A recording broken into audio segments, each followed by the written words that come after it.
திருமணம் செய்வதற்கு மணமகன் மணமகளுக்கு வழங்கும் பொருள் மகர், அதாவது மணக்கொடை எனப்படும்.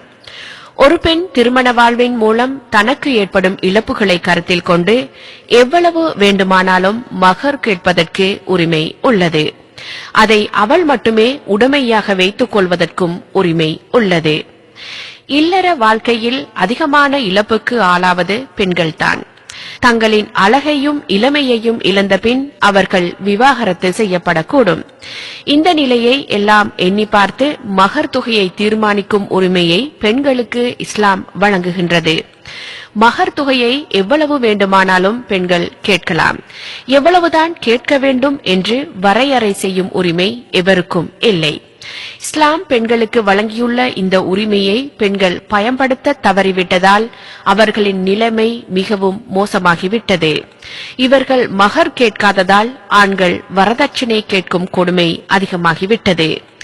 கொடுக்க கடமைப்பட்ட ஆண்கள் கேட்டு பெறக்கூடிய அளவுக்கு மானமிழந்து விட்டனர்.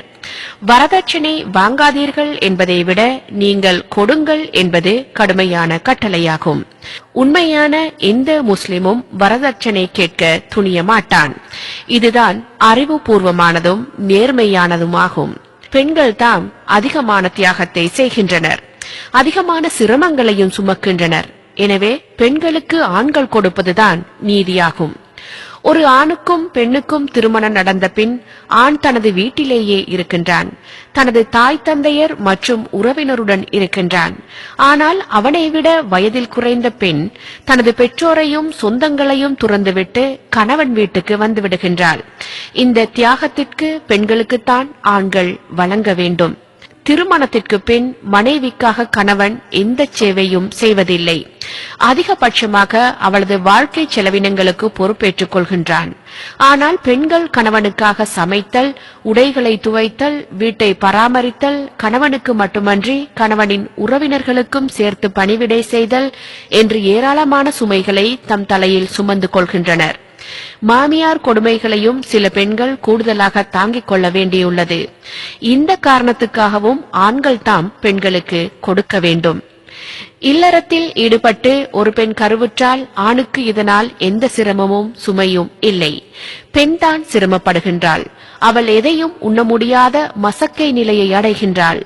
இயல்பாக நடக்கவும் படுக்கவும் முடியாத சிரமத்தை தாங்கிக் கொள்கின்றாள். அத்துடன் மரணத்தின் வாசல் கதவை தட்டிவிட்டு பிரசவித்து மீள்கின்றாள். இந்த ஒரு காரணத்துக்காகவே அவளுக்கு கோடி கொடுத்தாலும் போதாது. பிரசவித்த பின் குழந்தைக்காக தந்தை எதையும் செய்வதில்லை. பால் ஊட்டுவதும் சீராட்டுவதும் கண் தூங்காது கவனிப்பதும் என ஏராளமான சுமைகளும் அவள் மீதுதான் சுமத்தப்பட்டுள்ளன.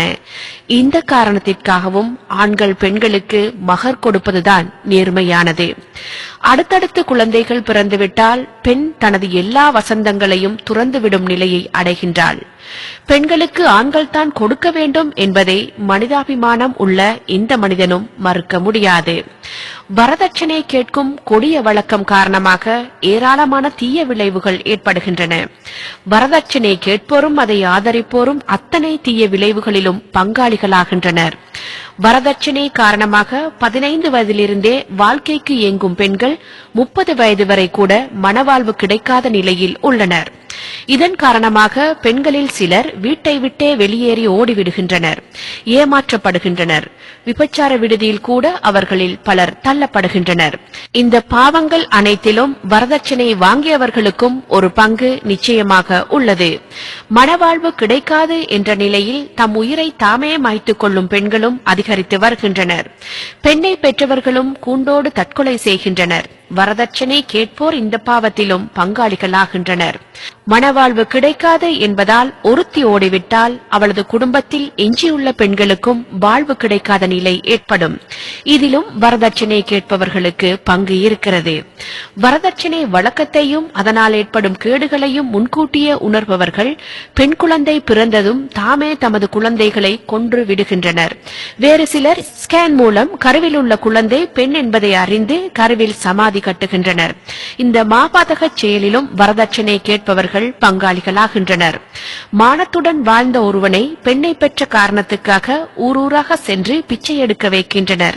இந்த பாவமும் இவர்களை சும்மா விடாது. பருவத்தில் எழுகின்ற உணர்வுகளுக்கு வடிகால் இல்லாத நிலையில் பெண்களில் பலர் மனநோயாளிகளாகி விடுகின்றனர். இந்த கொடுமையிலும் இவர்கள் பங்கு பெற்றுக் கொள்கின்றனர். இப்படி ஏராளமான தீமைகளின் மொத்த வடிவமாக திகழும் வரதட்சணையை வாங்குவோர் இவ்வளவு பாவங்களுக்கான தண்டனைகளுக்காக தம்மை முன்பதிவு செய்கிறார்கள். நியாய தீர்ப்பு வழங்கக்கூடிய இறைவன் முன்னால் நாம் நிறுத்தப்படுவோம் என்ற அச்சம் கடுகளவாவது இருந்தால் எவரும் வரதட்சணை கேட்கவே கூடாது. மகர் கொடுத்து தம்முடைய